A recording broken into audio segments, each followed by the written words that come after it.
Mais uma vez, boa noite a todos e a todos. Vamos dar início a mais uma aula da nossa Escola de Candidatos aqui do PDT-RJ. Para quem não me conhece, eu sou William Rodrigues, estou presidente nacional da Juventude Socialista e também secretário executivo da Fundação Leonel Brizola Alberto Pasqualini, aqui no Rio de Janeiro. Estou hoje substituindo o nosso vice-presidente Everton Gomes. A aula de hoje é o módulo 3 da História do Trabalhismo. Vai ter como nosso palestrante o Dr. Trajano, fundador do PDT, advogado, ex-secretário de Turismo, uma lenda viva do nosso trabalhismo brasileiro. Antes disso, reforçar que aqueles que hoje vieram pela primeira vez, que precisam fazer a inscrição pelo link do formulário digital da Escola de Candidatos. A gente vai enviar para todos aqueles que apontaram ali na lista de presença que ainda não estão inscritos, que a partir daí a gente vai inserir vocês no grupo de WhatsApp, que é onde tem todas as informações, material didático, tudo que vocês precisam para acompanhar da melhor maneira a Escola de Candidatos. Antes de passar para o Dr. Trajano, também anunciar que a nossa próxima aula, que essa aula encerra o módulo de História do Trabalhismo, e na próxima aula a gente vai ter como tema a Teoria Geral do Estado. Vou chamar aqui para a nossa mesa aqui o companheiro Túlio Albuquerque, que é o nosso vice-presidente do PDT na cidade do Rio de Janeiro.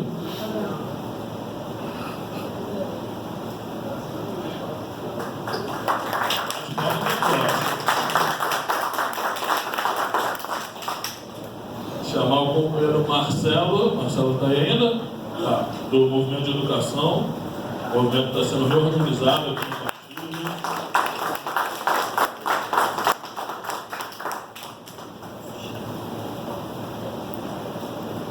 E chamar também aqui a companheira Tayane, que é a secretária executiva aqui da nossa Escola de Candidatos.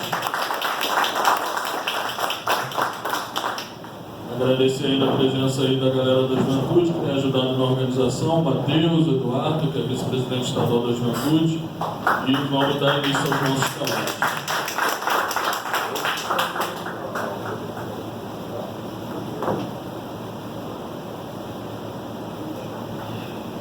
Ia pedir aos companheiros que, se pudesse chegar mais para frente, principalmente os que estão na última fila. Quando eu estudava no colégio, a gente ia para a última fila para poder estrambar, entendeu? Fazer bagunça e tal. Última fila. O pessoal da primeira fila eram os CDFs, os caras que queriam ser em primeiro lugar na aula. Na última fila era a turma da bagunça, entendeu? Eu vou pedir para os companheiros chegarem, está chegando mais gente, aí está preenchendo os lugares. Bem, companheiros,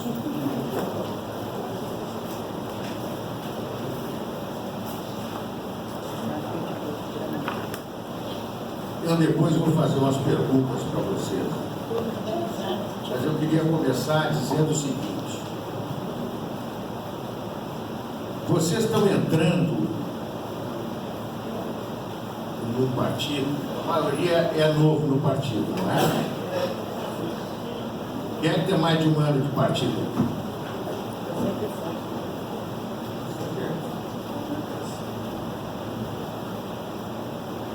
Vocês estão entrando num partido que é responsável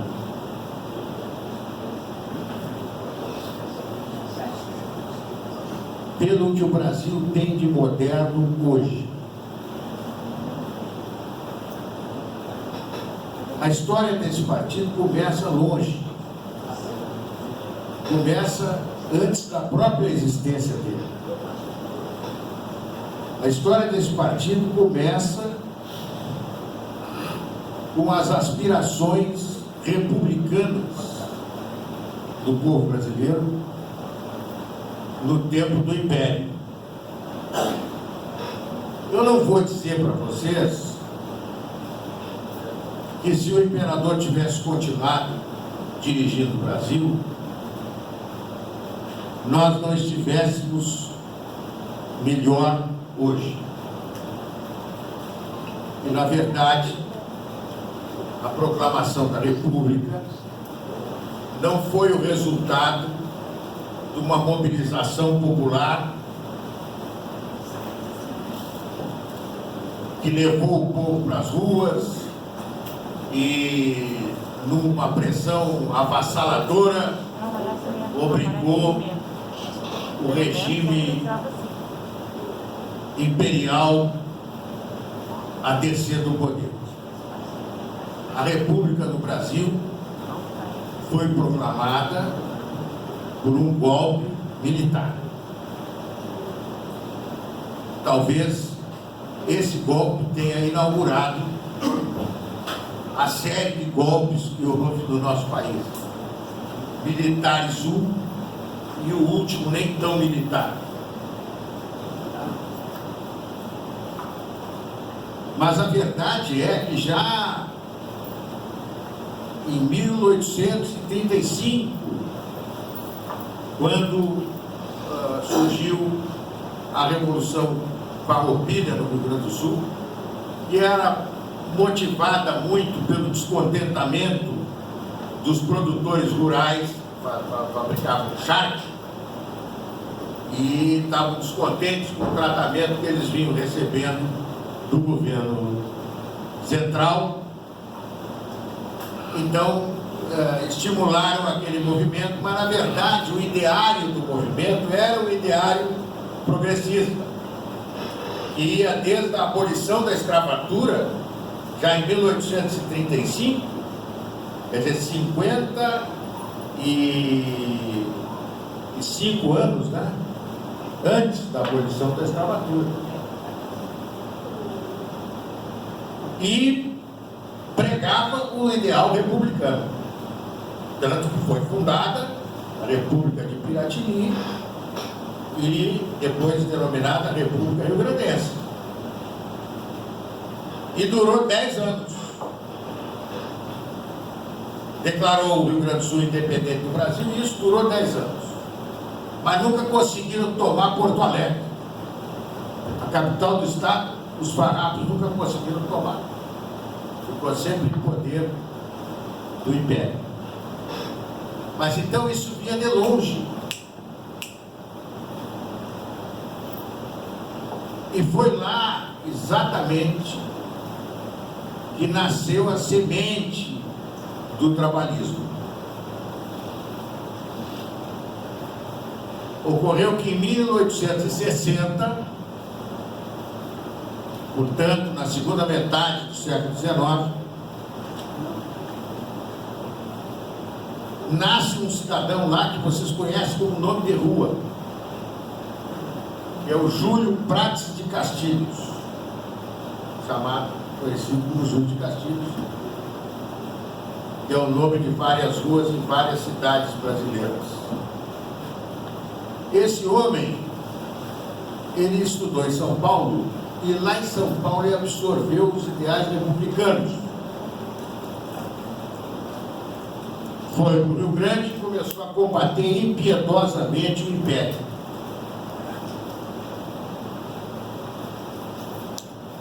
Morreu novo, com 42 anos, ele nasceu em 1960, morreu em 43 anos, morreu em 1903. E ele tinha um companheiro de Partido Republicano. Ele fundou o Partido Republicano Rio-Grandense, inspirado no Partido Republicano de São Paulo. E ele tinha um companheiro, que é outro nome de rua que vocês conhecem, que era muito franzininho, que era o Antônio Augusto Borges de Medeiros, conhecido vulgarmente como Chimango, porque Chimango é o nome de um passarinho que se alimentava do esterco dos animais.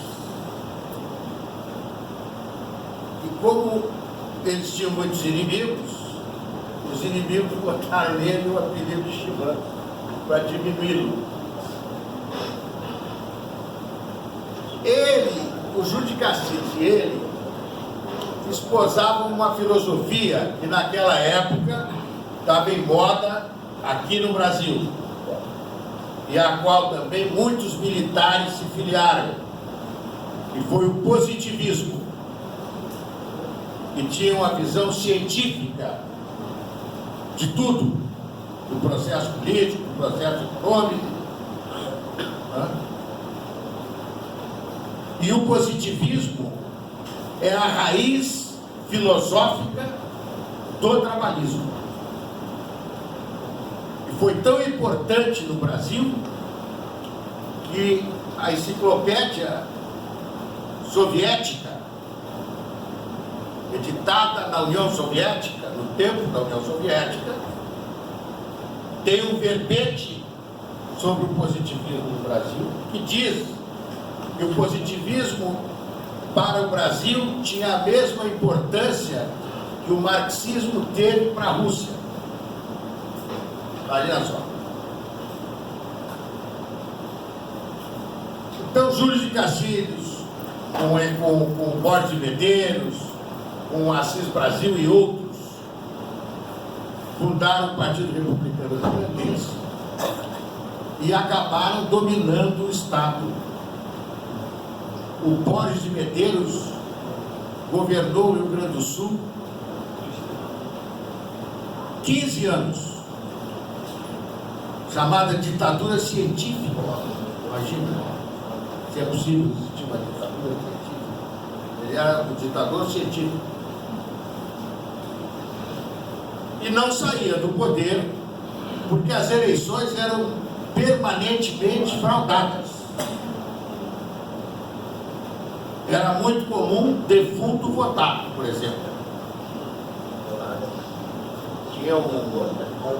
Tinha um caudilho lá da zona de Camaquã, que nas eleições fazia um churrasco, os eleitores. Aí fez o churrasco e, quando terminou o churrasco, chamou o capataz e perguntou: senhor Eleutério, quantos bois mataram? 3 bois, coronel. Como 3 bois? Mas quantos vieram comer churrasco? Ah, não sei quantos. Mas cadê a lista dos convidados? Ah, vou lhe trazer. Trouxe, senhor Eleutério. O padre Fagundes morreu há 10 anos. Mas votou, coronel. Se votou, tem que comer churrasco.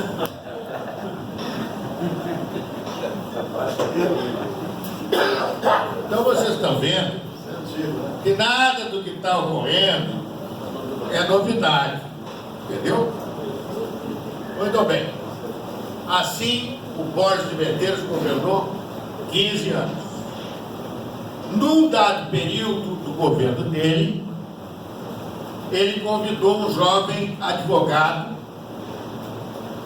que também estudou em São Paulo, que vocês veem como esse país é atrasado. Vocês veem como é atrasado. Que em 1835, na Revolução Farroupilha, não tinha nenhuma escola no Rio Grande do Sul. Nenhuma escola. Não é que não tinha um colégio, uma faculdade. Não tinha nenhuma escola, nem de corte e costura. Entendeu? Que atraso. Em 1776, os Estados Unidos fizeram a independência deles e cada comunidade de colonização inglesa que tinha nos Estados Unidos tinha uma igreja e tinha uma escola.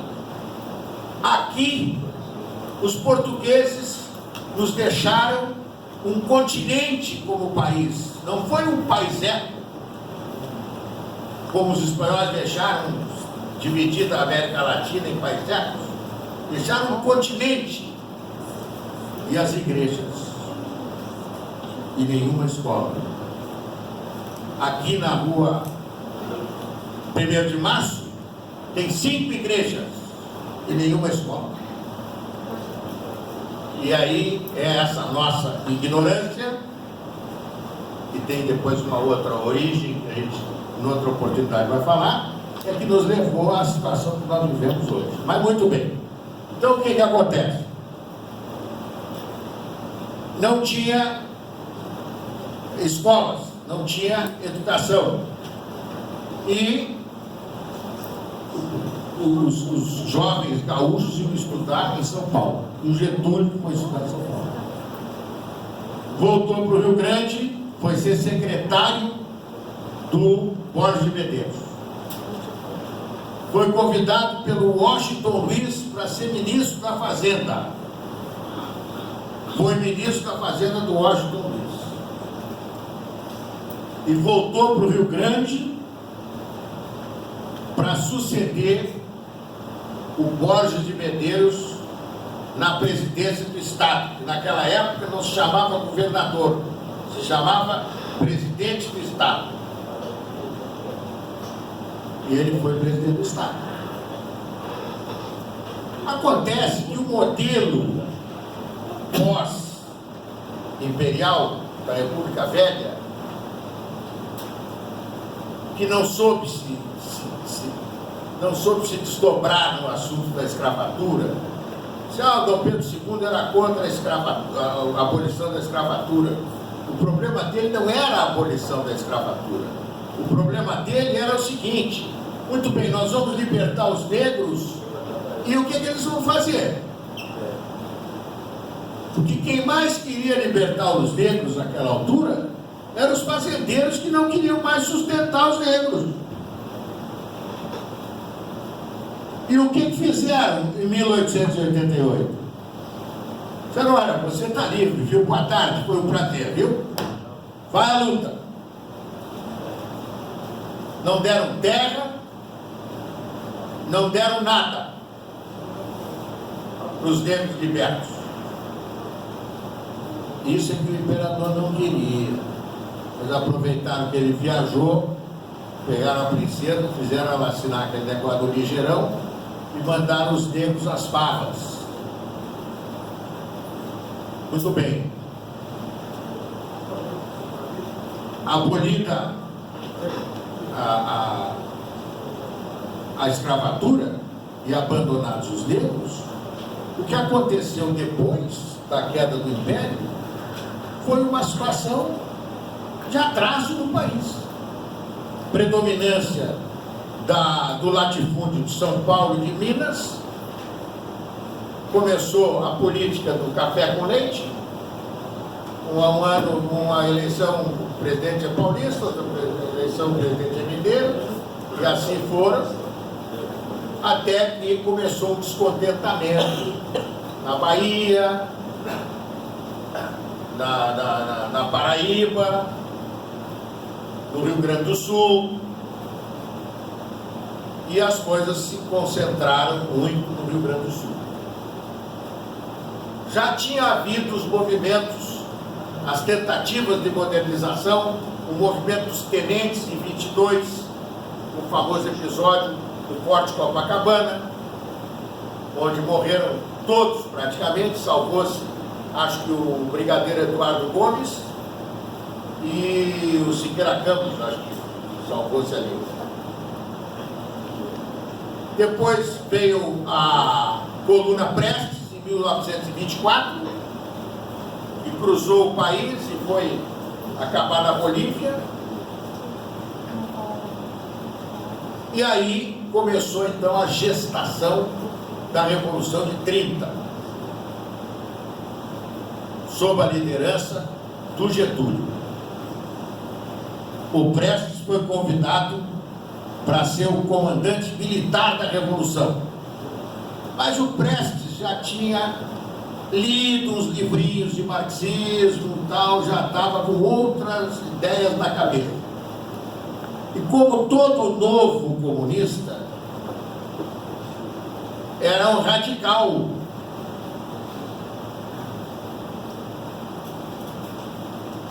Tem dois fenômenos dos comunistas. O novo comunista é um radical, que o Lenin chamou o radicalismo dos novos comunistas de a doença infantil do comunismo. Esquerdismo, a doença infantil do comunismo. Muito bem, o Prestes estava com essa doença. Aí ele disse: não vou liderar essa revolução, não vou comandar essa revolução não, isso é uma revolução burguesa, não me interessa, eu quero a revolução proletária. Quer dizer, o país nem grande proletariado tinha e ele já queria comandar a Revolução Proletária. Entendeu? Quer dizer, do livro para a cabeça. Como disse o Juruna. Juruna, uma vez olhando uma biblioteca, na casa de um companheiro nosso, foi secretário de transporte, antes, olhou os livros, aí disse, livro perigoso. Perde a ideia, fica com a ideia do livro. O que aconteceu com o prédio, ficou com a ideia do livro. Aí chamaram o general Góes Monteiro para comandar a Revolução. O general Góes Monteiro, na época não era general ainda, chegou lá no Rio Grande do Sul, era tudo secreto, a conspiração era secretíssima. Aí o Góes Monteiro foi tomar um cafezinho no bar, tinha dois caras conversando do lado, um disse, olha, sabe que chegou hoje aí o Góes Monteiro, veio comandar a Revolução. Mas não era secreto. Já está todo mundo sabendo. Muito bem. Revolução de 30, vitoriosa. Vitoriosa. Perdeu o latifúndio de São Paulo e o latifúndio de Minas. E aí, o Getúlio começa o processo de modernização do Brasil. Com a implantação da indústria, com a regulamentação do trabalho da mulher, com o reconhecimento da mulher como cidadã, a regulamentação do trabalho do menor, a proibição do trabalho do menor e a regulamentação em determinadas condições. E começou os benefícios trabalhistas da classe trabalhadora. Foi uma coisa... Mas foi mais tarde. Mais tarde, um ano. 36 foi? 32 a 31. Ó, quem está falando é que ele foi vice-ministro do Trabalho aqui no Rio de Janeiro, superintendente do Trabalho. 32 a? 34 a 35. Construiu o Ministério do Trabalho ali que vocês conhecem. Palácio do Trabalhador, imagina só. Quer dizer, era uma outra cabeça. Um sujeito nasceu lá na fronteira com a Argentina, São Borja, filho de fazendeiro, estudou direito em São Paulo, como todo filho da classe alta fazia, e vem fundar o Brasil moderno, liderando uma revolução real, que não foi só movimento de tropa, não foi só avanços territoriais das forças revolucionárias, não foi só amarrar cavalo no obelisco, mas foi mudar a vida dos brasileiros dali em diante. Governou de 15 a 45 e tinha uma característica,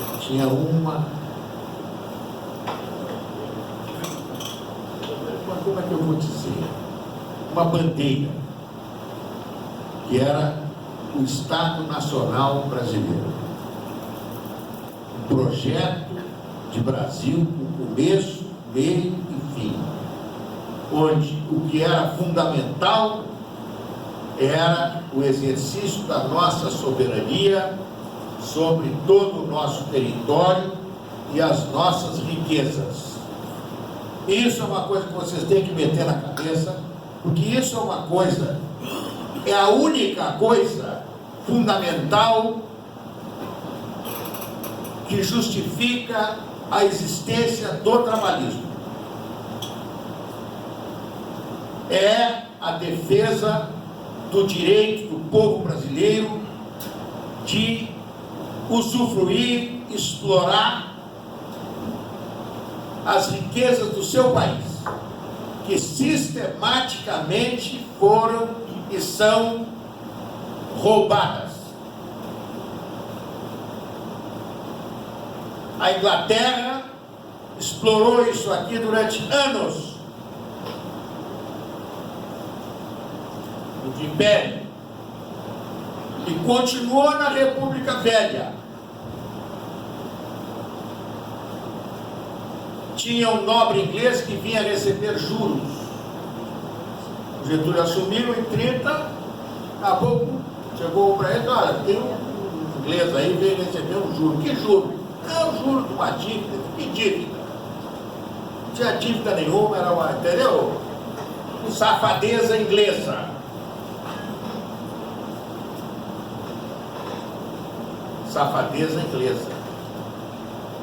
Que é uma redundância, porque o país que financiou, explorou a pirataria oficialmente não era escondido. A rainha não escondia as relações dela, cuja profundidade eu desconheço e não me interessa, mas eram muito próximas com os maiores piratas da época. E explorou o mundo inteiro. E nós não escapamos dessa. Então o Getúlio tinha essa visão de país, de projeto nacional do Brasil, para ser uma nação independente, autônoma, soberana, grande, poderosa, com um povo feliz, educado, porque fez muitas escolas, Getúlio.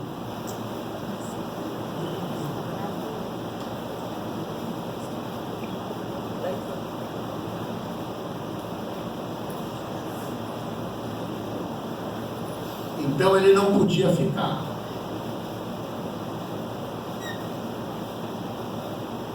Porque uma outra nação,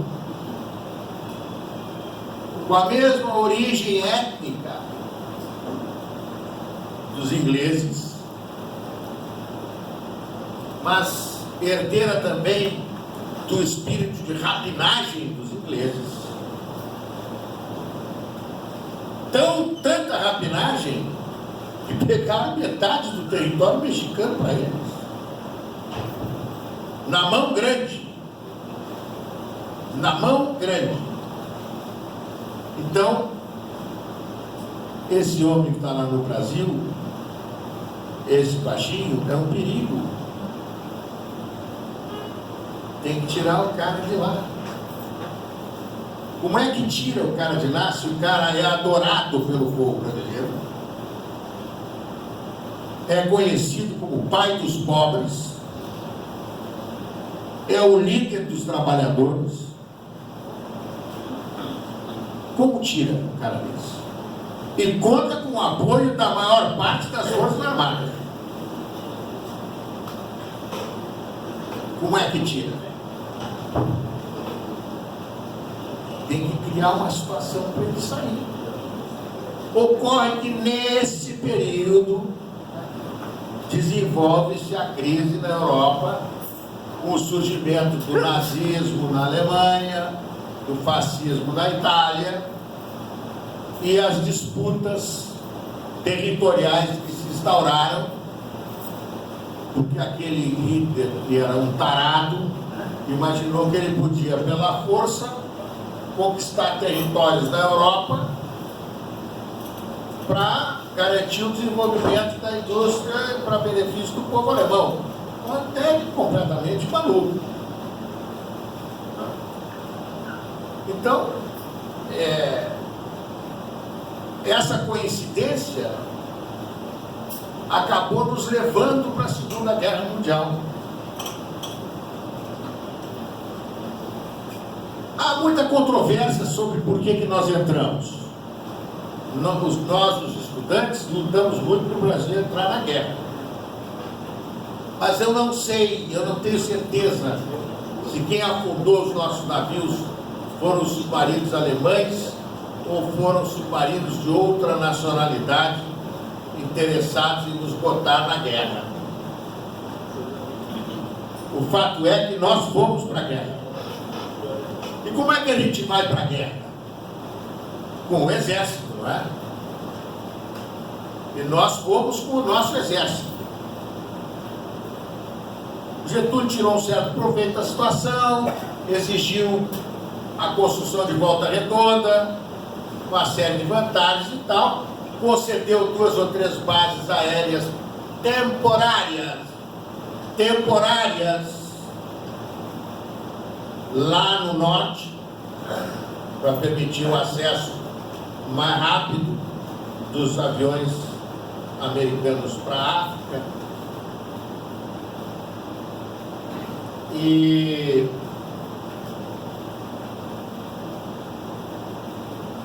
isso fez com que o nosso exército, que tinha uma tradição francesa, uniforme francês, só não falavam francês, mas passasse a adotar uma filosofia americana. Aí já mudou o uniforme, o capacete americano, tem o jipe, né? Tem todos os brinquedinhos de guerra que eles não conheciam, armas diferentes e tal. E lá foi a nossa garotada lutar na Itália. Não é? Houve muitos erros nessa história, mas não cabe aqui analisar. Mas o fato é o seguinte, que quando eles voltaram, havia o mundo se transformado completamente. E quando terminou a Segunda Guerra, juntou-se o Stalin, o Churchill e o Truman, o presidente americano, e dividiram o mundo. Mas olha, a Rússia fica com a Europa Oriental, Polônia, Tchecoslováquia, Hungria, etc., Estônia, Lituânia. A Inglaterra fica com o que ela tem hoje na África, tá? E uma influência aqui na Europa e tal. E os Estados Unidos ficam com um pedaço também das empresas europeias e com a América Latina. Os cientistas também. Ficou com os cientistas alemães, levou tudo para a Alemanha. Inclusive o chefe da CIA era alemão, antes de se chamar CIA. Era um oficial alemão. E ficaram com a América Latina para eles. Mas tem um problema no Brasil. Tem um cara lá, um baixinho que já chegou e disse, olha, agora terminou o prazo das bases aéreas, tem que ir embora. Não, mas nós queremos ficar mais um tempo, vamos arredar e tal. Não tem arredar, tem que ir embora. E foram embora. Mas o cara tem que sair. Sabe por que o cara tem que sair? Porque o cara agora resolveu fazer negócio de petróleo. Isso não pode, só nós podemos fazer. Só a Texas Company que pode fazer, a British Petroleum, a Shell, só essa turma aí, as 7 irmãs, é que podem fazer. Pô, o petróleo no Brasil? Não, nem tem petróleo no Brasil. Os caras afirmando que não tinha, mandaram um Vasca aqui dizer que não tinha. O outro veio sugerir que inundasse a Amazônia, que é um grande lago. Porque eles têm umas ideias boas para nós, né? Para a mãezinha deles, eles não têm ideia nenhuma. Então, tem que tirar o velho. Os oficiais, bom, mas nós fomos para a Europa lutar contra a ditadura nazista, nós não podemos aceitar que no Brasil tenha uma ditadura. E o Getúlio, que era com uma habilidade política extraordinária, já estava preparando a eleição para sucedê-lo. Ele já sentiu que era hora dele sair. Mas não deixaram. Tem que sair já. E tiraram o velho. O velho foi para São Borja. Ficou quieto lá. E nesse meio tempo, o movimento sindical brasileiro era fortíssimo sob o governo dele, se desenvolveu barbaramente, a classe trabalhadora cresceu barbaramente com a industrialização durante os 15 anos do governo dele. E ele tinha um ministro do trabalho chamado Marcondes Filho. Aí ele encarregou o Marcondes Filho de criar um partido trabalhista.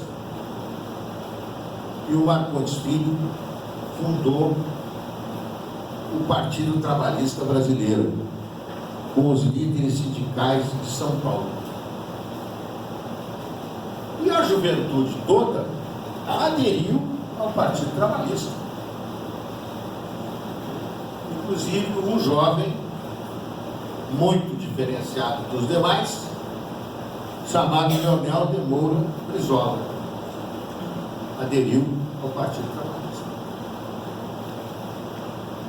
E assim nasceu o Partido Trabalhista. Nasceu na barriga do positivismo, com Borges, com Gil de Castilhos, Getúlio, Jânio, o Getúlio no exílio, na fazenda, foi eleito senador por vários estados brasileiros. Tinha indicado o general Eurico Gaspar Dutra. O Eurico Gaspar Dutra foi eleito presidente da República e pegou todas as nossas reservas, inclusive tínhamos ganho com o sangue dos nossos soldados na Europa, com indenização de guerra, e comprou tudo de matéria plástica nos Estados Unidos. Era ioiô, boneca, o que vocês imaginarem, ele torrou as reservas nos Estados Unidos.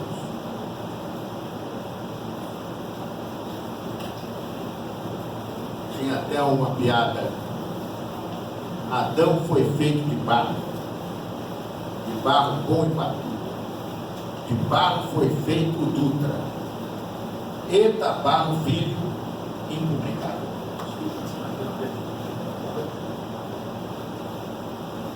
Indicação do Getúlio. Aí, restabelecida a democracia, começa o processo, né? Temos que ocupar o território. Já tiramos o cara, agora tem que ocupar o território. Mas tinha eleições, em 54. E o Getúlio se candidatou à presidência pelo Partido Social Democrático, que abrigou toda aquela burocracia do Estado Novo, aquelas lideranças conservadoras que se abrigavam no governo do Getúlio. O governo do Getúlio tinha lideranças conservadoras, né? E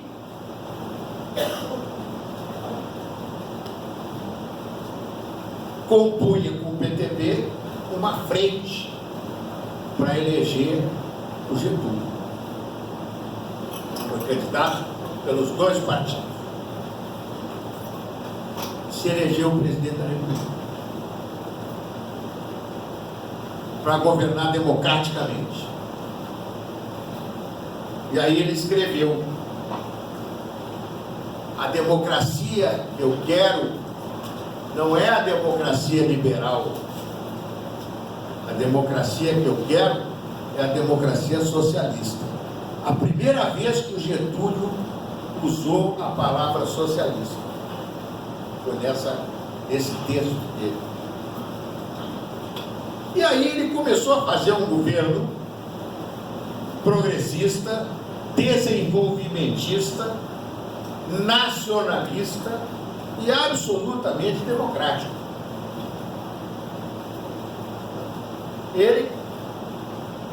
Ele criou a Petrobras, ele importou da Alemanha um equipamento para produzir urânio U-235. O urânio U-235 é o chamado urânio atomicamente puro, que é o urânio utilizado para duas coisas: para as usinas nucleares e para a produção da bomba atômica. Mas para produzir isso, precisava de uma máquina chamada ultracentrífuga. E ele então comprou na Alemanha 3 ou 4 ultracentrífugas. A Alemanha, em 54, ainda estava com a presença forte do exército americano lá dentro, controlando inclusive os portos. Quando os americanos viram aquilo no porto para embarcar, vai para onde? Vai para o Brasil. O que é isso? É tal coisa, não vai. Não permitiram que as ultracentrífugas viessem. Então ele lançou as bases da indústria nuclear brasileira, que veio se consolidar depois, e as bases da indústria da Eletrobras, que só foi oficializada em 62 pelo Jango, mas começou com ele. Indústria aeronáutica também. Ele trouxe alguém. Aí é o seguinte, onde depois foi criada a Fábrica Nacional de Motores, FNM, era uma fábrica de aviões, né? Mas não foi adiante, não prosperou. Virou uma fábrica de caminhões, e no final nem isso deixaram que ficasse, que era um caminhão tão bom, que era muito difícil para a Chevrolet, para a Ford e para essa sueca, Magiros, concorrer com a FNM, entendeu? A FNM se tornou uma lenda no Brasil. Muito bem, mas nós perdemos a indústria aeronáutica nessa ocasião, a primeira vez. Aí o que aconteceu? Tem que tirar o Getúlio, porque ele está perigoso. Ele agora quer fazer bomba atômica, se ele quer importar a ultracentrífuga. Tem que tirar o cara. Mas não dá para tirar, porque ele tem apoio popular, ele tem apoio do exército. Mas tem que tirar o apoio do exército dele. Mas não dá para tirar, dá sim. Como é que tira? Tinha um líder civil, que era o inimigo do Getúlio, que ia para o rádio e para a televisão o dia inteiro dizer que o governo do Getúlio era corrupto, que os filhos do Getúlio roubavam, que o guarda-costas do Getúlio comprou a fazenda do filho, que não sei o quê, piriri. A mesma conversa de 64, a mesma conversa agora do governo da Dilma, Lava Jato, essa bobagem toda. Era a mesma coisa. Quando eles sentem o perigo, a palavra de ordem que eles lançam é a da moralidade. E o Lacerda se prestou a esse papel. Apesar até de ser um cara nacionalista, mas se prestou a esse papel vagabundo de denunciar o Getúlio daquela maneira. A tal ponto que um americano que andava por aqui, aliás, eles sempre andam por aqui, chegou pro Gregório, que era o guarda-costas do Getúlio, chefe da guarda pessoal do Estado Novo, e continuava sendo, chegou pro Gregório e disse: vem cá, tu vai deixar esse cara esculhambar o teu líder, teu chefe, dessa maneira? Tu tem que tomar uma providência. Não, tu tem que tomar uma providência. O Gregório, ignorante, peão, distância lá no Rio Grande do Sul, virou chefe da guarda pessoal, virou um cara importantíssimo da República. Realmente tomou uma providência. Pegou 2 ex-membros da guarda pessoal do Getúlio e contratou para quê? Para matar o Lacerda.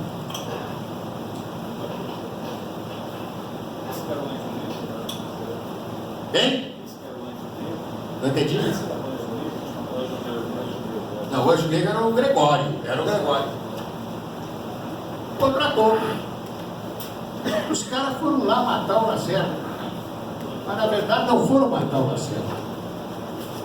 Eles foram matar o Major Rubem Vaz da Aeronáutica. Vocês entenderam o que aconteceu? Não entendeu? Não entendeu. Por que não dá para tirar o Getúlio? Porque os militares estão com ele. Então tem que fazer alguma coisa para os militares ficarem contra ele.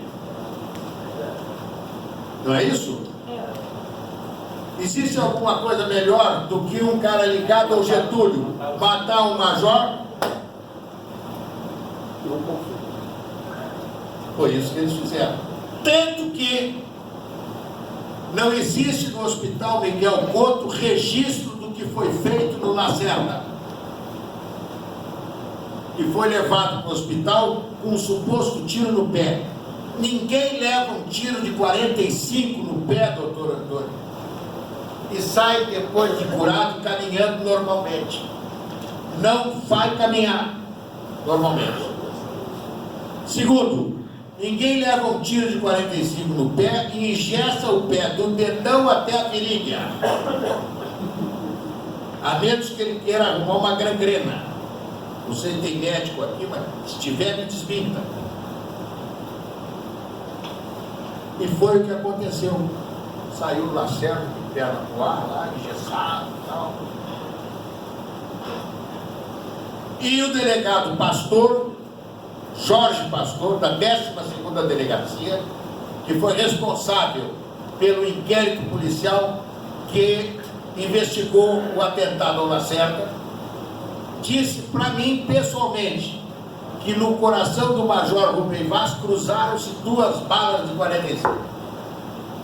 Quer dizer, os 2 pistoleiros atiraram no Major.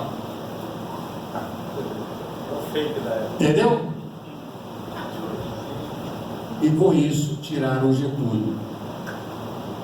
Ficamos tristes? Ficamos tristes. Ficamos muito tristes. O povo brasileiro ficou triste. Incendiou várias lojas americanas, atacou vários consulados, queimou o Diário de Notícias, que pertencia aos Diários Associados de Porto Alegre, queimou a Rádio Farroupilha em Porto Alegre, e em vários lugares do Brasil a mesma coisa. O povo ficou triste. Mas isso não foi o pior que aconteceu. Getúlio foi a vítima disso, se matou. Mas o que foi pior foi a tentativa deles de tomarem as nossas coisas. Porque eles tiraram o Getúlio para tomar as nossas coisas. O nosso petróleo, as nossas areias monazíticas, impedir o desenvolvimento nuclear do país. É que eles se deram mal de repente. Por quê? Porque eles acreditavam, não, agora o Getúlio sai, abre a porta. Não abriu. Porque havia um sujeito chamado General Henrique Dufes Teixeira Lott. Havia um sujeito chamado Juscelino Kubitschek de Oliveira, que era um cara leal ao Getúlio. Apesar do Juscelino ser acusado, mas não, era um cara lealíssimo ao Getúlio. Continuou a programação do Getúlio. Continuou o programa do Getúlio. Entendeu? Então fracassaram de novo nessa tentativa. Entendeu? Porcaria aqui não para. Então, vocês vejam o caminho do trabalhismo está extremamente vinculado ao destino do nosso país. Extremamente vinculado à nossa história e ao nosso futuro. Esse partido refletiu um movimento mundial. No mundo inteiro começou um movimento pelo socialismo. Em alguns lugares adotaram um modelo determinado de socialismo, que foi o chamado socialismo científico, né, idealizado pelo Marx, passado pelos russos equivocadamente, eles não tinham condições de fazer aquilo que fizeram, mas fizeram, implantaram o regime lá, e a Europa Ocidental ficou com o socialismo democrático.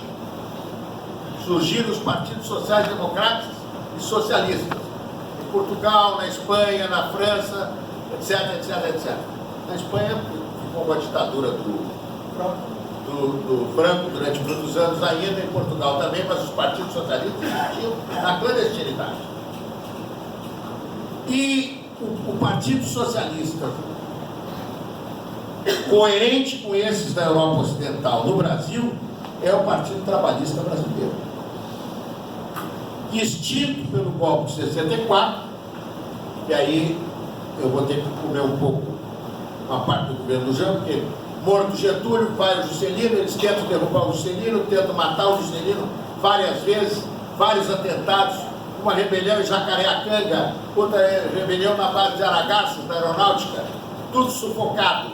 O Juscelino conseguiu terminar o mandato. Entra o Jânio Quadros. O Lott perdeu a eleição, o Lott tinha tido um papel importantíssimo na posse do Juscelino. E não queriam dar posse, queriam dar um golpe. O Lott mandou cercar as bases da aeronáutica, mandou dar um tiro na proa do Almirante Barroso ali, estava com os golpistas tudo a bordo, e acabou com o golpe e o Juscelino tomou posse.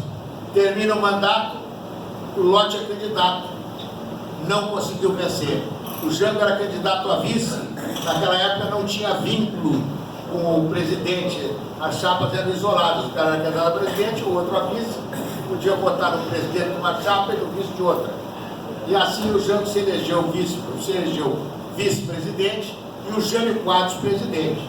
Venceu a chapa Janjan. Alguém botou no site do partido que o Jânio foi eleito vice-presidente. Não, não foi. Né? O Jânio foi eleito presidente e o Jango vice-presidente. Aí o Jânio, que se elegeu pela direita, começa a fazer um governo meio centro-esquerda. Começa que ele condecora o Che Guevara. Isso para os caras da direita era um inferno. Entendeu? Os militares então queriam torcer as orelhas. Ele condecorou, mandou o Brizola para a reunião de Punta del Este, onde queriam expulsar com o apoio das Forças Armadas.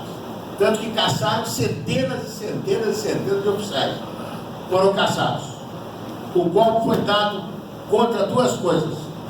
O Partido Trabalhista Brasileiro, que era a maior bancada da Câmara, e os oficiais nacionalistas do Exército. Foram todos caçados no primeiro mês do golpe. E aí entregaram o país a uma direita furreca, vagabunda, desnaturada, que fez uma tentativa de entrega do país, mas acontece que sobrou uma parte das Forças Armadas que era nacionalista e começou a trancar. Acumulou isso com o Geisel, que resolveu importar de novo as ultracentrífugas e conseguiu trazer. Ia fazer a bomba, já tinha feito os buracos, tanto que o almirante disse que os buracos existem, mas são virgens. Consolidou a Petrobras.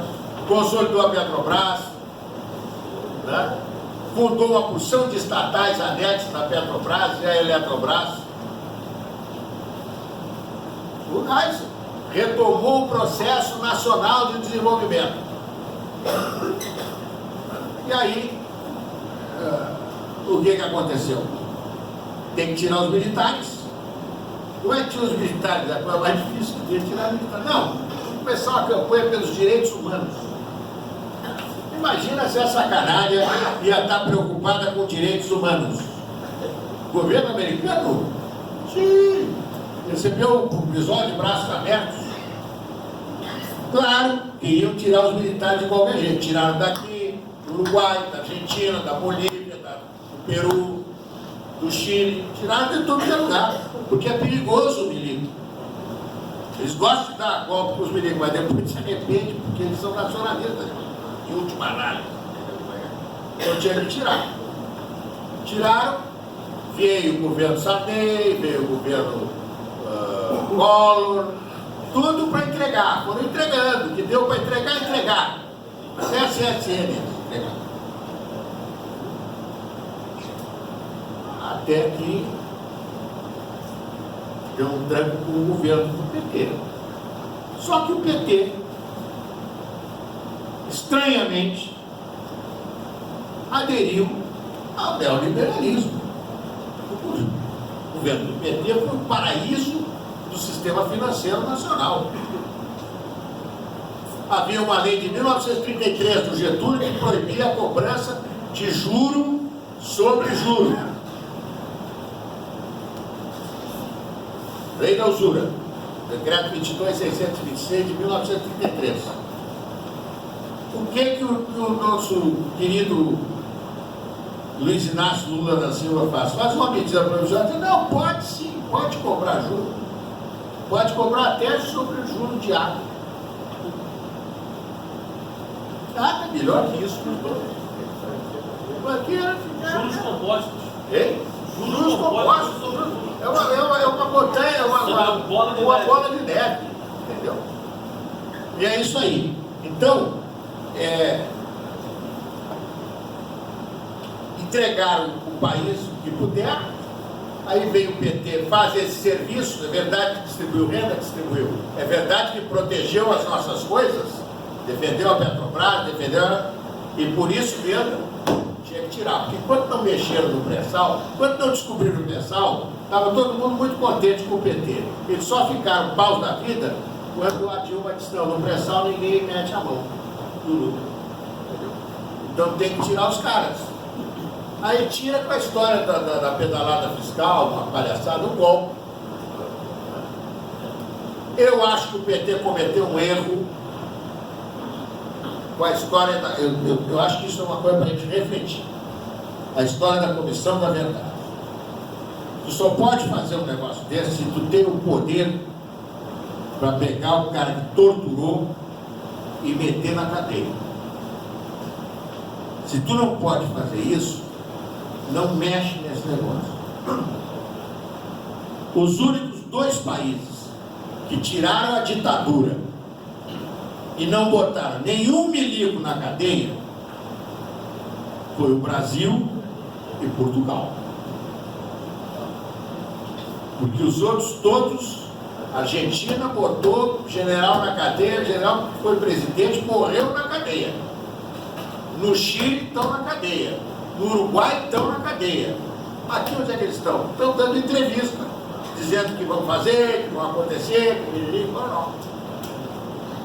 Porque, então, se foi assim, se nós engolimos aquela anistia ampla, geral e restrita, da forma como foi feita, então não vamos mexer mais nessa ferida. Só quando a gente tiver força para tomar uma decisão. Mexeram, arrumaram isso que está aí agora. Entendeu? Arrumaram essa delicada toda furiosa com o PT. E nós não temos por que ficar defendendo um partido que foi para o poder, que podia ter feito a grande reforma do país e não fez. Cumpriu exatamente o que eles queriam que ele fizesse. O sistema financeiro queria e mandava. Então, o Brasil só tem uma chance de se recuperar. É com o Partido Democrático Trabalhista. Nós tentamos reerguer o PTB. Em 1978, o governador Brizola tentou refundar o PTB, me usou para isso, me pediu para falar com o fulano, Beltrano, Dortel de Andrade, Civilis Viana, Bocaiúva Cunha, etc. Iniciamos o movimento, fundamos o partido, levamos para Brasília toda a documentação exigida, manifesto, programa, estatuto, foram batidos, inclusive na minha casa.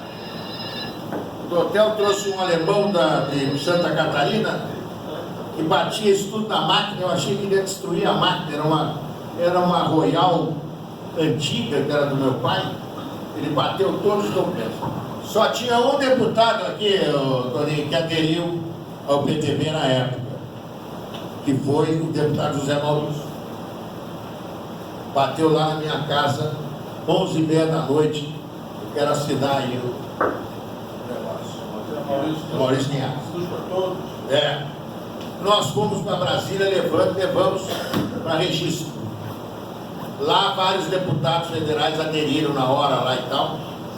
E aí foi para o tribunal julgar.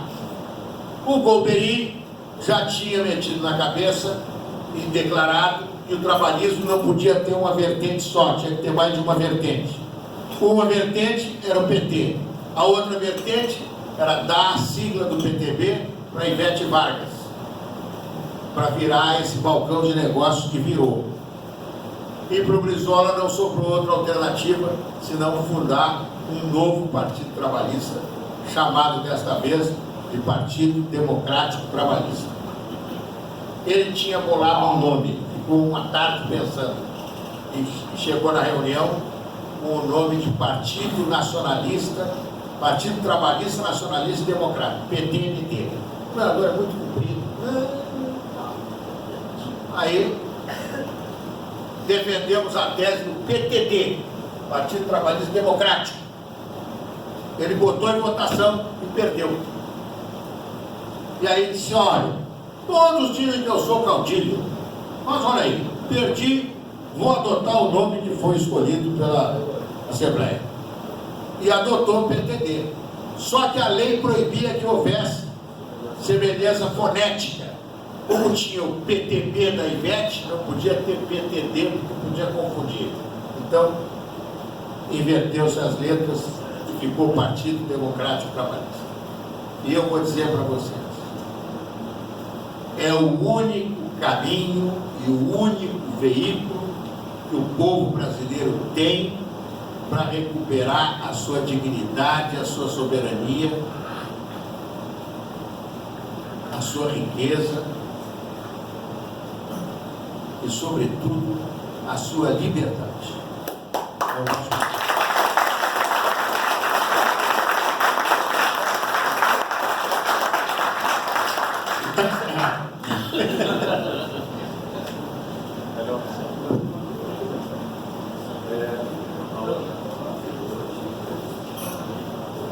Nós vamos abrir agora para o bloco de perguntas, pedir aos companheiros que sejam bem objetivos nas perguntas, para que a gente possa ter o maior número de participações aqui.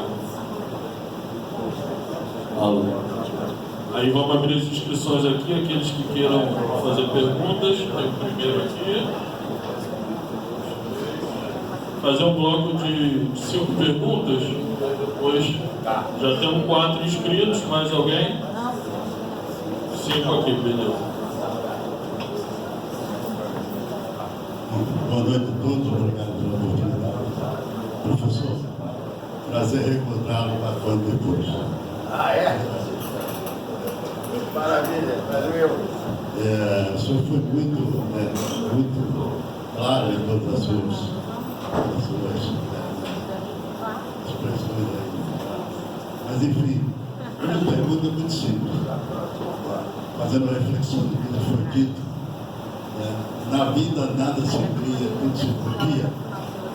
A história se repete, os homens cometem os mesmos erros. É verdade. É verdade. Obrigado.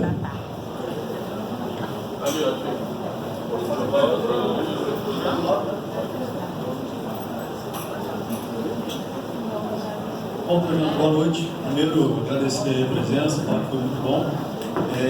Vitor, eu queria saber como é que a gente traz a essência do trabalhismo para as câmaras municipais, da forma que está tudo, enfim, desse ambiente hostil que a gente tem vivido e que a gente sabe que é a política.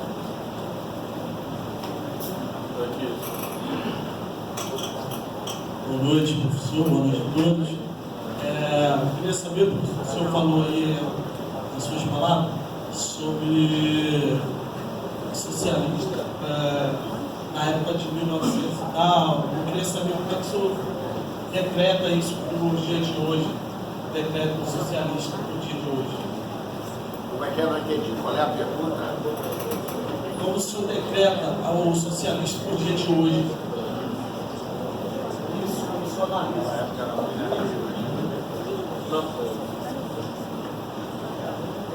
A minha pergunta, até por coincidência, vai de encontro ao que ele colocou ali. Você falou que o Vargas cita, né, ele usa a palavra trabalhismo socialista. E o Brizola, também, em determinado momento, ele adere ao socialismo moreno. Eu queria que você falasse um pouco sobre isso, se isso poderia ser pensado como uma diferenciação nossa do PDT. Pensar o trabalhismo e agir em coerência com as ideias socialistas.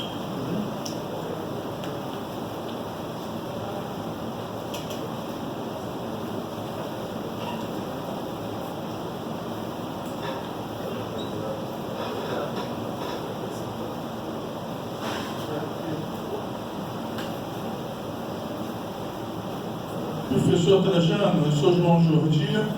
Eu simplesmente adorei a sua palestra. Obrigado. Você pegou desde o século XIX ali, chegou até os dias atuais. Tenho que te dizer que eu senti falta um pouco de falar sobre o Brizola junto ao CIEPS, Darcy e Niemeyer. Sei que você terá outras oportunidades para falar a respeito, considero extremamente importante. E uma pergunta muito direta. Você tem bagagem para ser o nosso próximo governador do Rio de Janeiro? Tá bom? É isso. Você pensa nisso?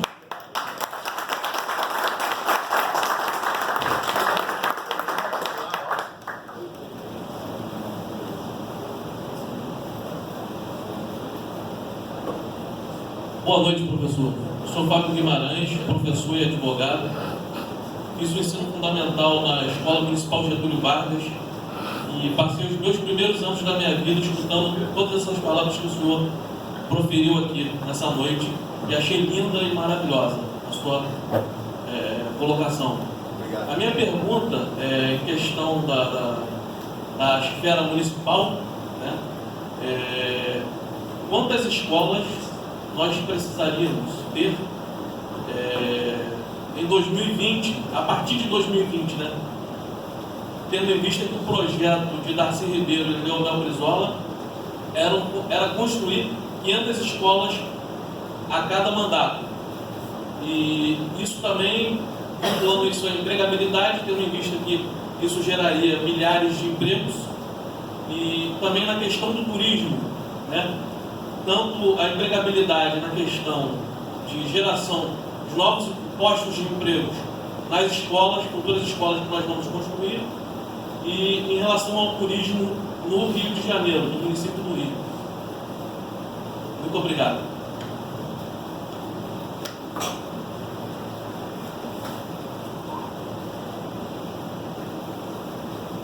Primeiro aqui o companheiro falou sobre trabalhando na Câmara.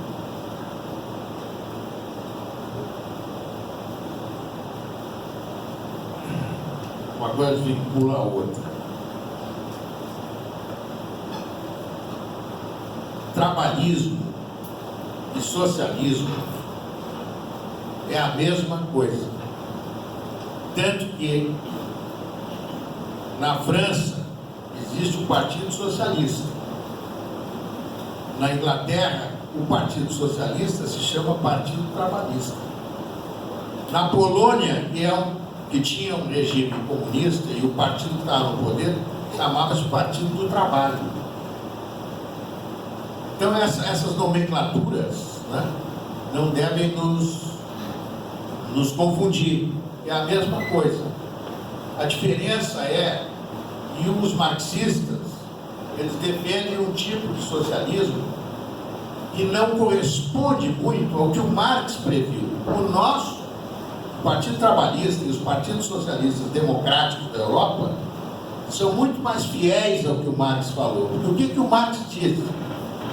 Que assim como o capitalismo nasceu do feudalismo, foi o desenvolvimento do feudalismo com o surgimento dos burgos e dos artesãos, que viraram depois patrões, e os aprendizes viraram empregados, né? Foi o surgimento da burguesia que permitiu o nascimento do capitalismo no seio do feudalismo.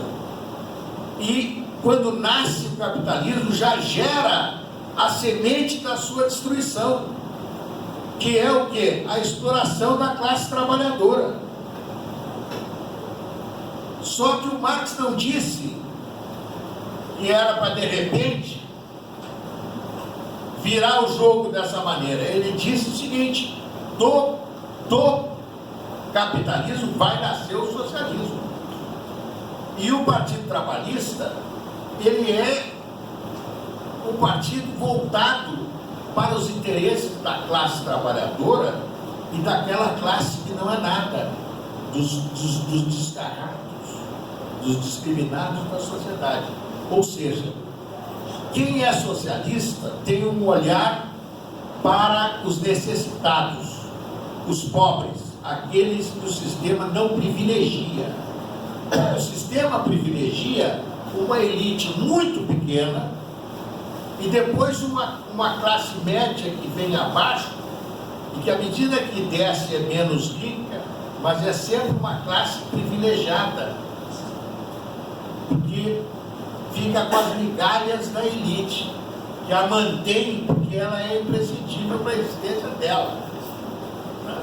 Então, quando você me pergunta na Câmara como é, se você olhar para a população de rua, para os menores, para a educação de primeiro grau, que é a obrigação do município, e, portanto, no caso do Rio e das grandes cidades, as escolas de tempo integral, porque o CIEP, a escola de tempo integral, que deveria ter sido construída no Brasil inteiro no governo do Collor, e não foi, porque derrubaram o Collor, e porque o Roberto Marinho disse que o Brasil era pobre e não podia ter esse tipo de escola.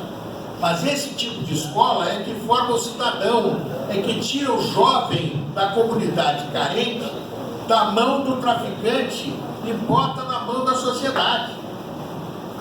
Porque ele tem outro tratamento, ele recebe outra atenção. Então, talvez na Câmara Municipal seja onde mais você possa exercer o programa do Partido Trabalhista. É na Câmara de Vereadores. É lá que está a população de rua, é lá que está o menor. Desde a infância, do jardim de infância, até o final do curso primário.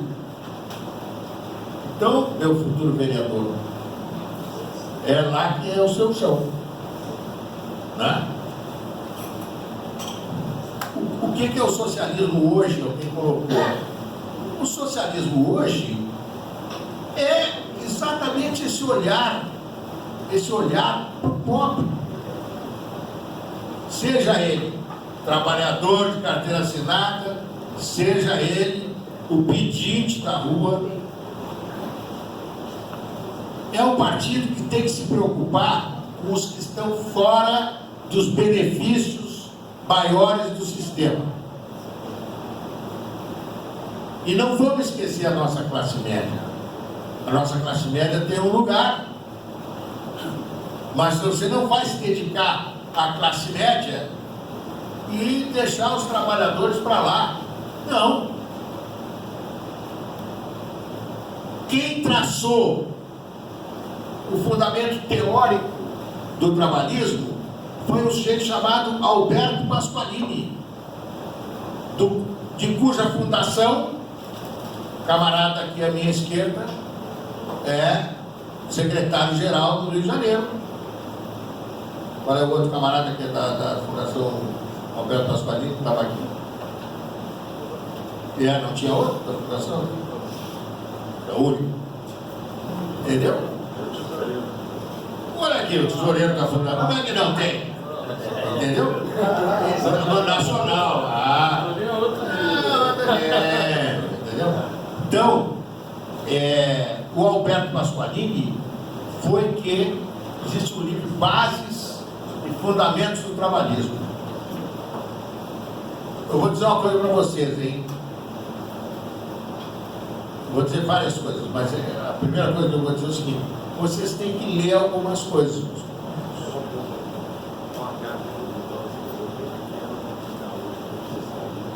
Essa é boa. passar para eles.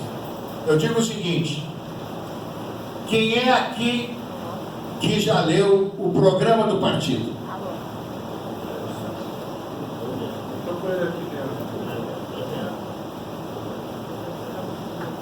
Quem é que já leu a Carta de Lisboa?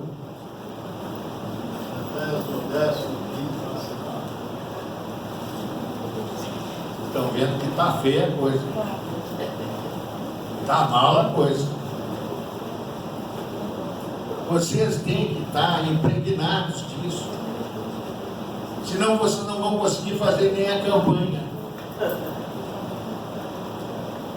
Entendeu como é que é? Você tem que saber o que nós vamos passar. É muito fácil, está aí à disposição. O nosso secretário-geral aqui da Fundação vai providenciar para que vocês tenham acesso a tudo isso. Existe um livro com programa, estatuto do partido, olha ali, ó. Tem a Carta de Lisboa. Vocês têm que ler isso. Quem quiser desistir é tempo ainda. Agora quem desiste é o fraco. O forte vai ler, vai assimilar e vai batalhar. Olha lá, ó. Tá vendo ali, ó? Então, retomando, o socialismo hoje é o de sempre. A luta das classes trabalhadoras e das menos privilegiadas pelos seus direitos fundamentais, pela ampliação dos seus direitos.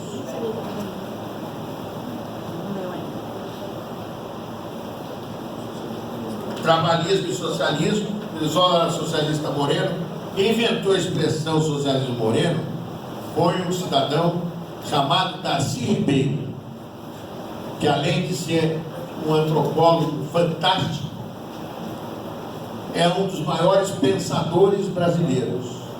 E foi o homem que definiu ontem, ele já morreu, o que o nosso povo vai ser amanhã. Foi ele que definiu. Porque a civilização nova que o mundo pode conhecer vai nascer aqui nesse país. Não é em nenhum lugar. Primeiro, porque aqui existe numa só pessoa várias raças. Isso forja uma civilização incrível. Segundo, porque nós temos nas nossas mãos o maior potencial de riqueza que qualquer outro povo tem. A única coisa que nós precisamos é tomar conta de nós. A nossa juventude tem que entender o seguinte: ela tem que tomar o futuro dela nas próprias mãos e construir o país que nós, das gerações passadas, ainda não conseguimos entregar para eles. Fizemos algumas coisas, mas muitas coisas não conseguimos fazer. Então, o socialismo moreno, por que é socialismo moreno? Porque nós somos morenos. Até os louros são morenos. O cara pensa que é louro, que é não sei o que, nada. Entendeu?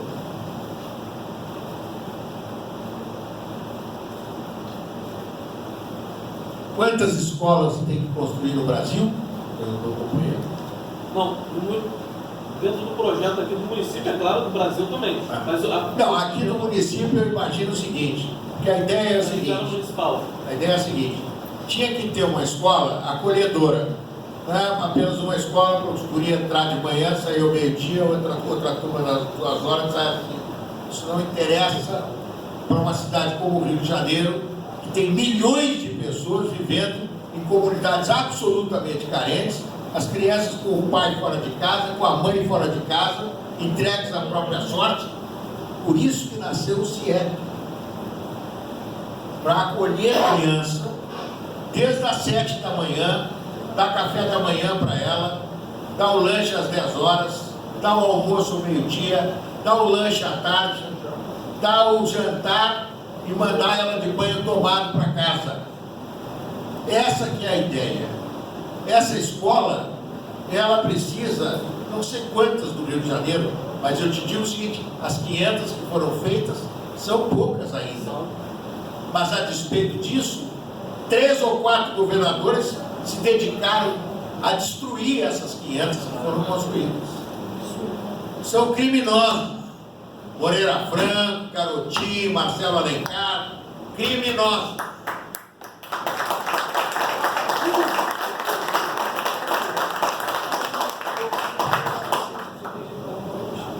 Na época de Darcy Ribeiro, o cálculo dele, na época dele, era 1.500 escolas. Pois é. Nós temos que projetar para 2020. Então, bota 2.000 escolas, 2.500, mole, não é isso? Uns 3.000. É.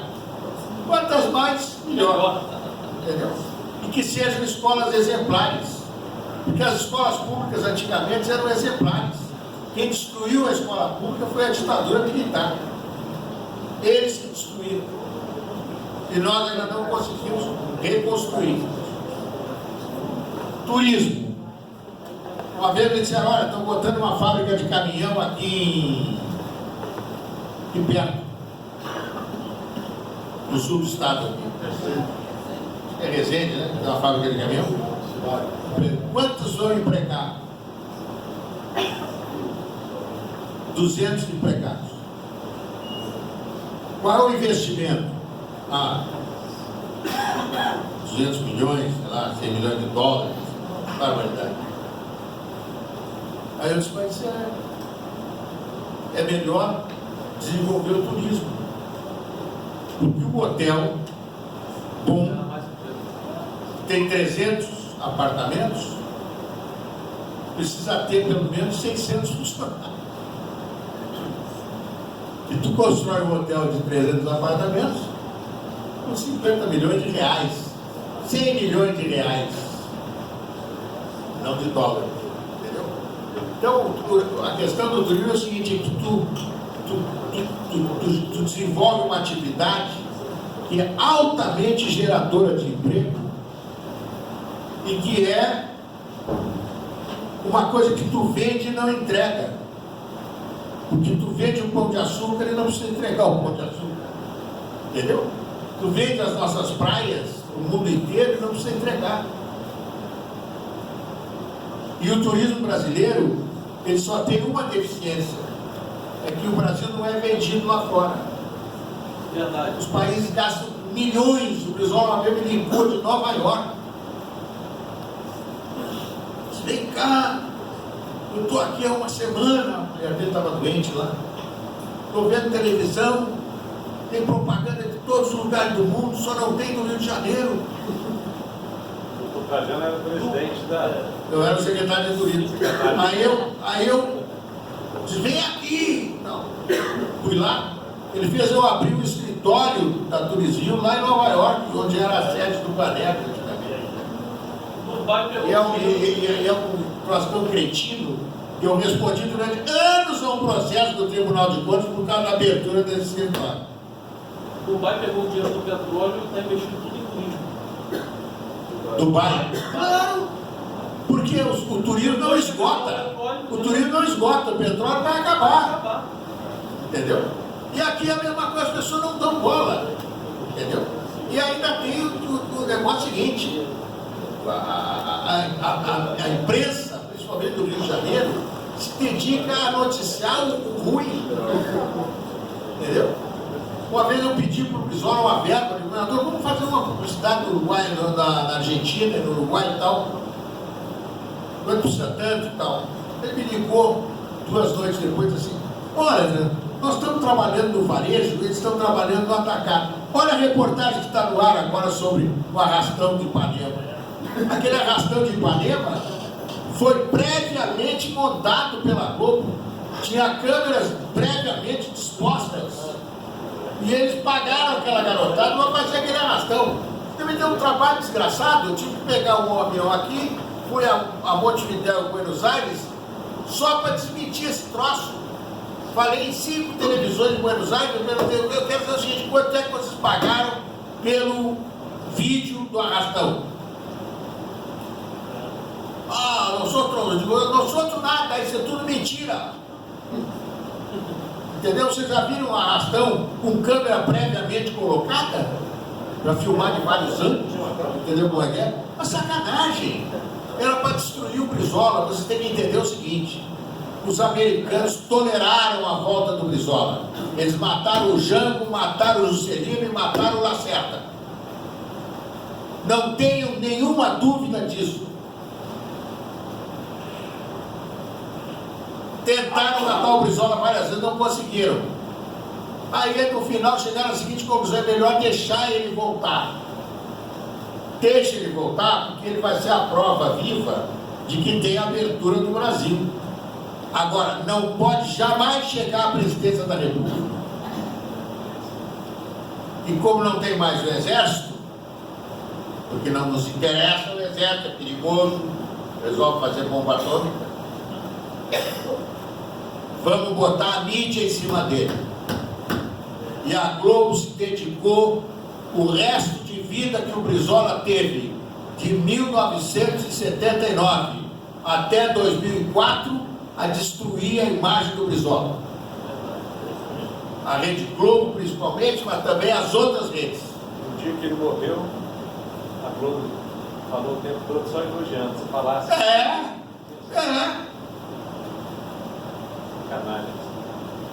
Canalhas. Entendeu? Fizeram isso com o Brizola. E para o turismo era horrível isso. Porque toda hora a polícia, o Brizola proibiu a polícia de subir o morro, o índice de criminalidade, não sei o quê, arrastando Ipanema, não sei o quê, papá, entendeu? Tu pega um jornal de São Paulo, eu duvido que na primeira página do jornal tenha uma notícia de crime. Duvido. Agora aqui no Rio... Ele já herdou. O Brizola, ele mesmo apresentou uma revista da Veja, que ele já tinha herdado esse índice de criminalidade.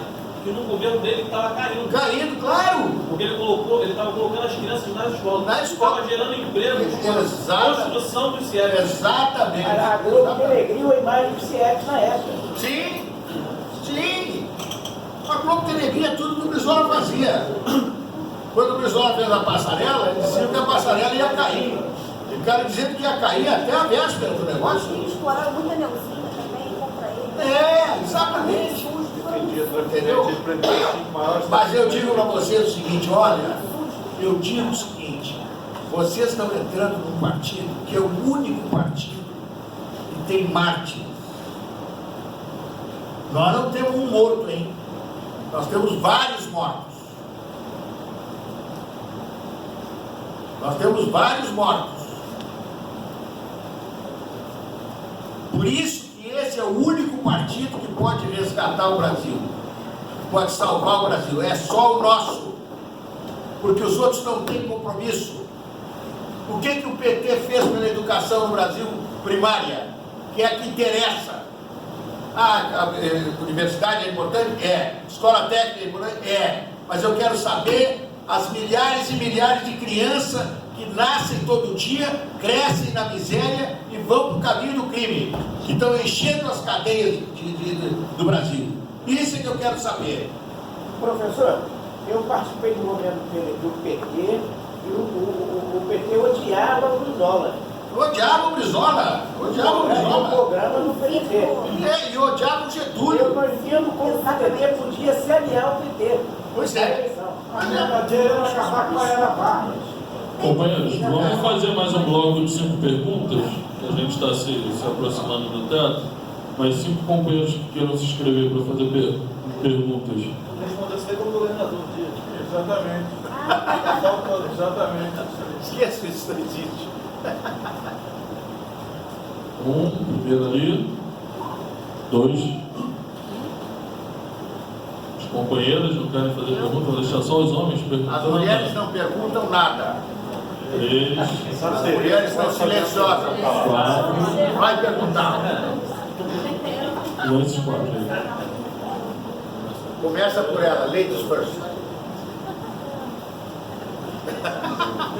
Obrigada. Eu sou Verônica de Moraes. Eu queria saber como conciliar a defesa pelos direitos dos trabalhadores com os interesses das empresas, que também a gente não pode ignorar. Sim, conciliar, encontrar o caminho do meio, que a gente possa satisfazer os anseios dos empresários, que são muitos também, né? Perfeito. Pergunta inteligentíssima.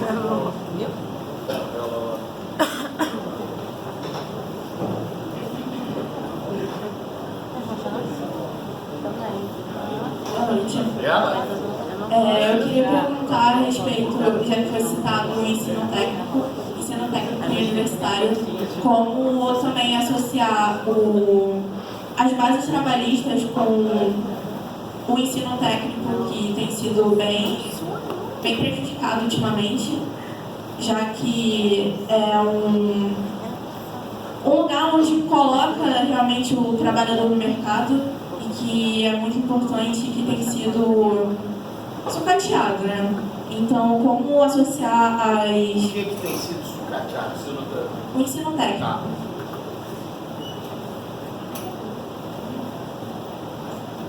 Boa noite, Luiz Carlos. Agradeço aí a exposição, muito boa. Uma coisa que agora eu vejo entre as pessoas é como dissociar essa imagem do PDT ao PT. Até o colega do passado, do lado ali, falou sobre a aliança e tudo, e que poucas pessoas, quando leem um pouco mais, elas veem a diferença entre PDT. Só que hoje no povo isso está aglutinado, né? E queria ver como dissociar isso.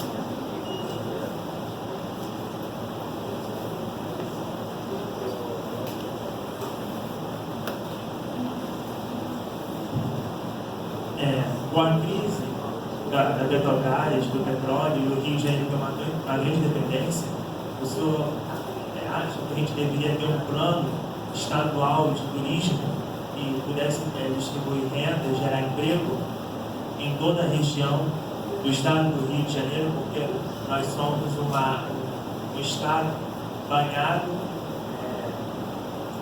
pela orla, né? Então a gente tem um forte potencial de turismo.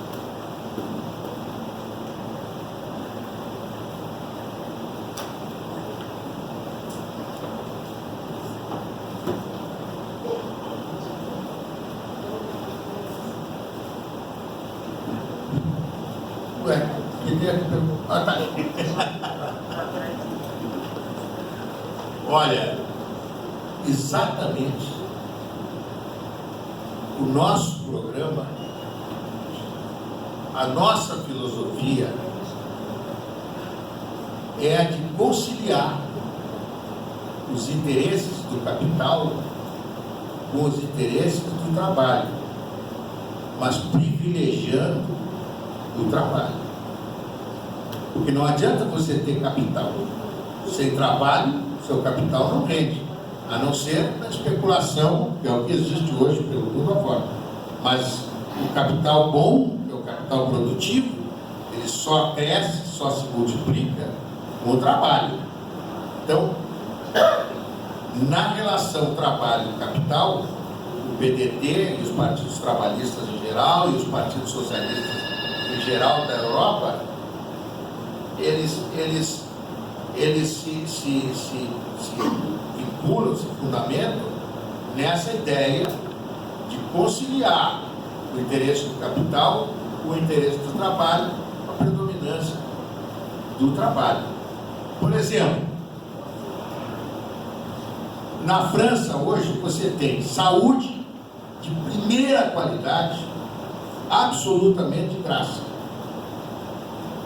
Você tem uma série de benefícios para a população que só o socialismo democrático permite. Isso é o socialismo democrático. Entendeu? Você não tem que desapropriar a empresa do cara, botar a empresa na mão do Estado e tal, como foi feito na União Soviética. Você tem que ir, o excedente de capital que seja distributível, você tem que distribuir para o trabalhador, para a população em geral, não é? Por exemplo, no Brasil, eu ando de graça no metrô e no VLT, eu já tenho idade para isso. Alguém paga isso, mas eu sou beneficiado. Então isso é o socialismo democrático. Então, só queria que acabou que me deu uma vontade de fazer mais uma pergunta em relação a isso. Por que os empresários não conseguem se convencer que esse é o caminho, se isso tem a ver com eles não acreditarem que o dinheiro vai ser investido onde deve? Mas eu vou explicar para você. Primeiro, porque o capital é insaciável. Sim.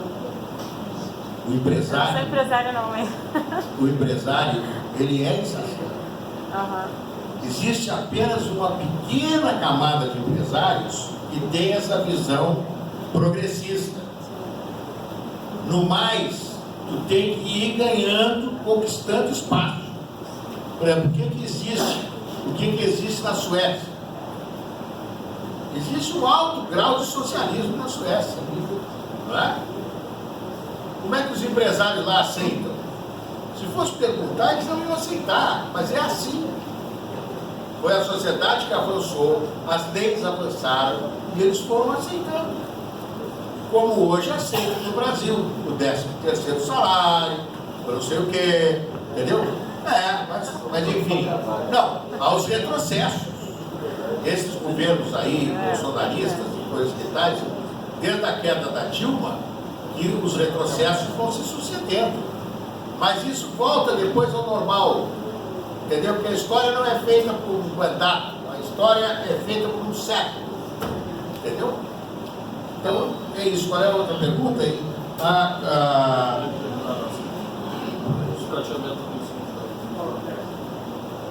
Escola técnica. Olha, eu não sabia que estava havendo essa crise aí no ensino técnico. Eu acho que o ensino técnico é fundamental num país como o nosso, né? E tem uma juventude, porque esse negócio de o cara ter que ser doutor, isso é uma bobagem, entendeu?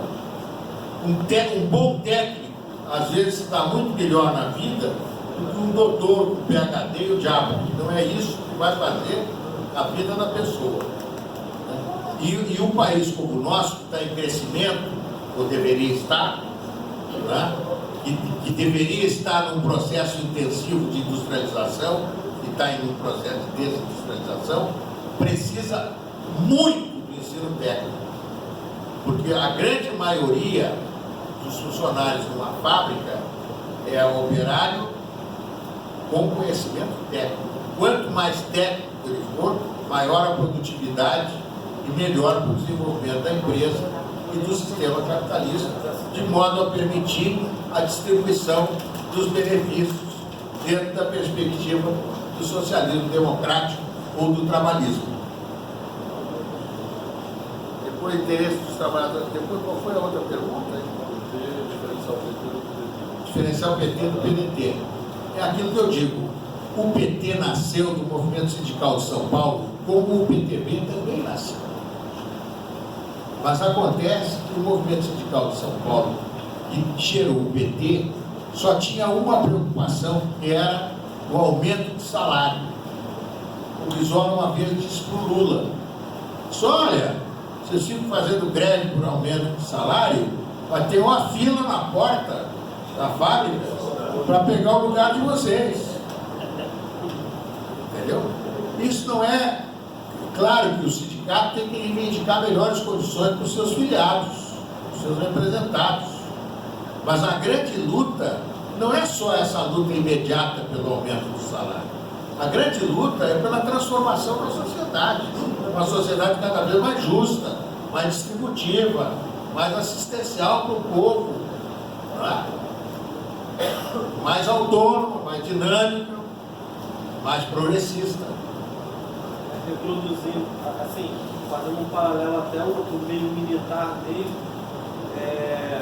Lula, enquanto esteve no poder, empregou bastante militares e não investiu em tecnologia de construção, modernização, que fez foi coisa pontual dentro das Forças Armadas também.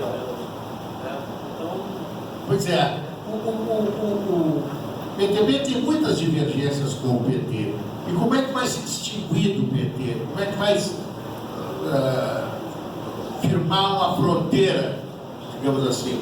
É difícil fazer isso, mas basta comparar o governo que o Lula fez, né, com o governo que o Jango fez. O Jango governou 3 anos.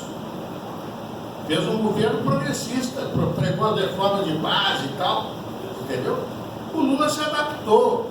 O Lula botou na presidência do Banco Central o diretor do Banco de Boston, que é o Meirelles. Pelo amor de Deus. Na presidência do Banco Central do Brasil, quer dizer, aquilo ali foi a prova, né, da aliança dele, né, com os interesses do sistema financeiro, né, e do capital estrangeiro numa série de setores. O Meirelles foi imposto lá nos Estados Unidos. Fernando Henrique pelo posto. Chamaram o Lula antes por ter. Foi condição para ele assumir a presidência da República. É isso aí. A melhor definição do PT do mundo vem do Brizola. O PT é uma galinha que cacareja para a esquerda, mas põe ovos Foi para a ovo na direita. A melhor definição é isso. Ou como dizia o Darcy, como é que é? Macacão.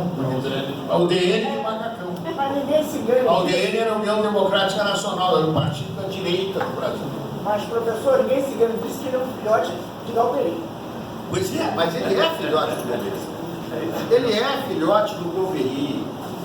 O Golbery tinha que arrumar um lugar para botar as organizações de luta armada, que estavam todas anistiadas. Onde é que essa gente vai? No PDT eles não vão entrar. Então, vai para o PT. A igreja precisava de um instrumento político. A igreja que criou o PT.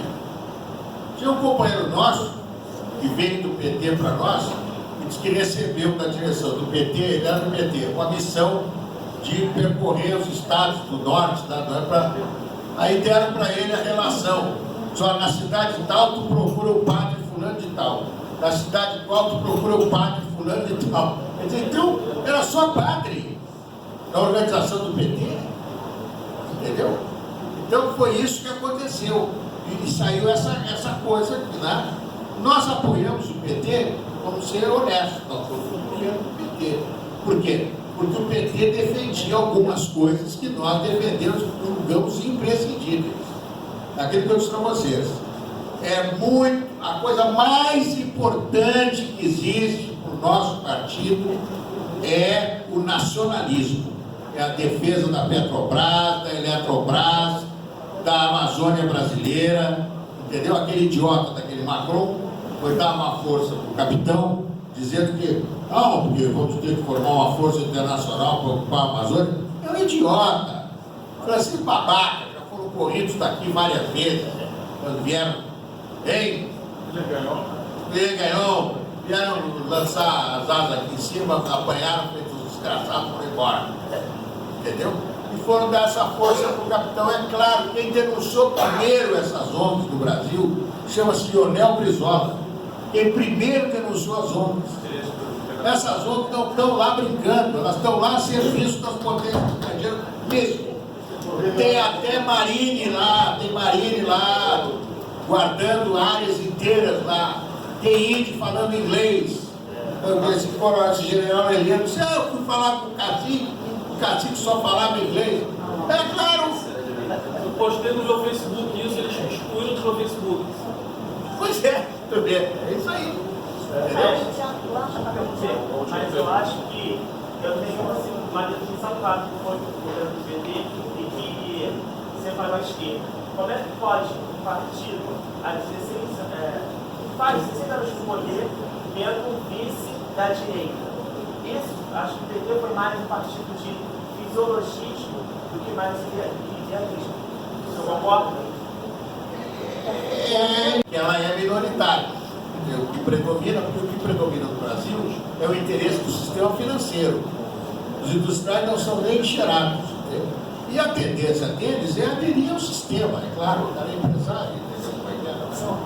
Vamos imaginar isso. O senhor pode dar uma definição bem clara do que é o nacionalismo segundo o trabalhismo? Porque, assim, eu acho que o nacionalismo, na atualidade, se confunde no que o Bolsonaro, o grupo do Bolsonaro... Mas é que o grupo do Bolsonaro, ele defende unhas e dentes a Amazônia, mas ele não está defendendo a Amazônia, ele está defendendo o direito de explorar os minerais da Amazônia, é isso que ele está querendo.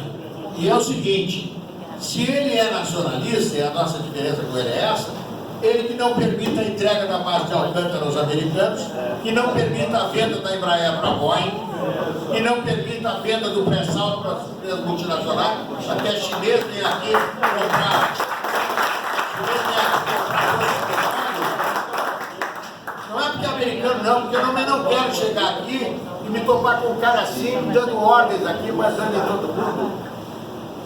Entendeu? Não é porque é chinês que eu vou achar bom, não.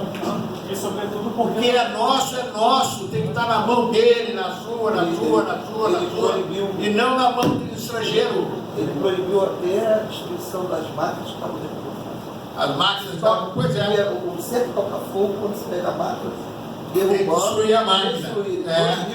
É, exatamente. Mas agora a Polícia Federal não está mais obedecendo ele, está destruindo mesmo. Professor. O plano de turismo para substituir o petróleo. Olha, eu te digo o seguinte, a melhor saída, daí ele citou lá o Emirado Árabe lá, a melhor saída, a mais ecologicamente perfeita, a que menos destrói a natureza, destrói o patrimônio, é a atividade turística. É que nós não conseguimos fazer, nós não vendemos o país é muito grande, tem que vender. Tem que gastar milhões de dólares em propaganda nos polos emissores, nos Estados Unidos, na Europa, na China, na Ásia, os países que estão ricos hoje na Ásia. Você tem que vender o Brasil para eles, tem que botar propaganda na televisão, tem que promover eventos lá, tem que trazer a gente de viagem aqui, mostrar como é, mandar de volta por nossa conta, entendeu? Tem que haver uma política de turismo coerente, porque isso realmente vai garantir uma receita para nós fantástica, e vai substituir no futuro o petróleo. Dubai paga 20 mil dólares para professores de judô e jiu-jitsu para darem aula lá. Pois é. Escola em tempo integral. Tu vê? É isso aí. Sim. Rio de Janeiro perde muito esse negócio. Nova Iguaçu, Caxias e outros municípios devido ao imposto ser mais baixo. O que se faz para mudar?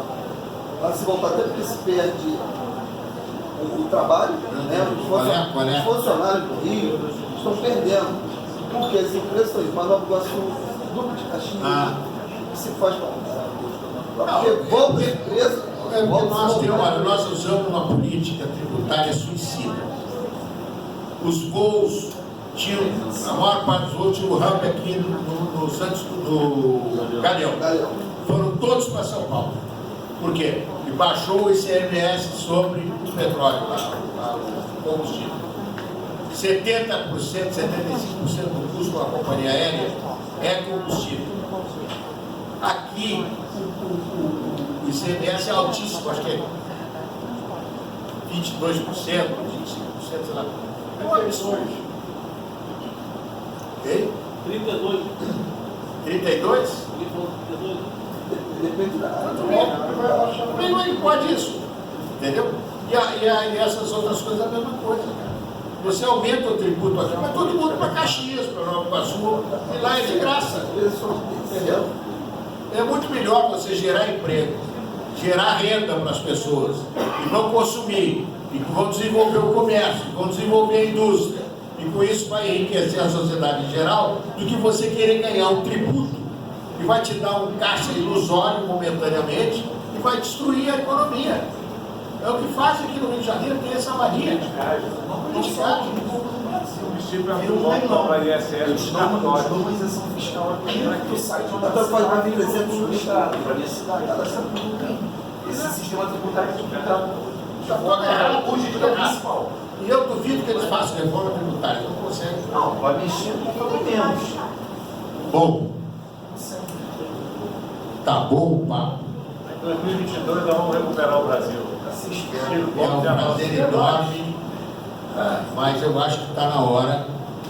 Não está? Na hora. Muito obrigado a vocês.